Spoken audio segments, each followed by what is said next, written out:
गडचिरोली जिल्ह्यात दिनांक 4 एप्रिल रोजी उपअधीक्षक भूमी अभिलेख गडचिरोली यांच्या कार्यालयात सेतू केंद्राच्या धर्तीवर अत्याधुनिक संगणकीकृत भूप्रमाण केंद्राची स्थापना करण्यात आली असून या केंद्राचे उद्घाटन आज निवासी उपजिल्हाधिकारी श्री सुनील सूर्यवंशी यांच्या हस्ते करण्यात आले।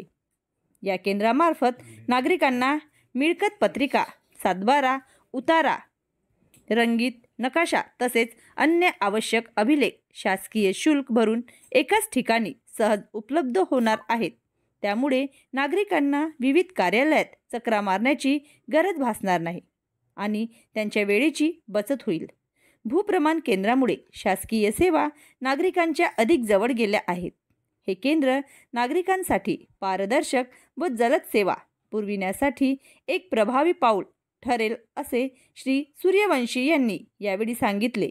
या प्रसंगी मौजा चुरमुरा येथील मनोहर नानाजी राऊत आणि रत्नमाला पत्रू लोणारे यांना स्वामित्व योजनेअंतर्गत प्रतिनिधिक स्वरूपात सनद वाटप करण्यात आले।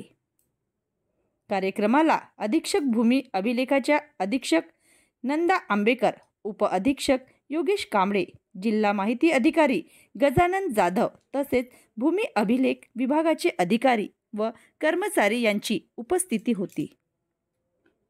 Maharashtra live news reporter Dhanraj Wasekar, taluka प्रतिनिधी, चार्मोशी।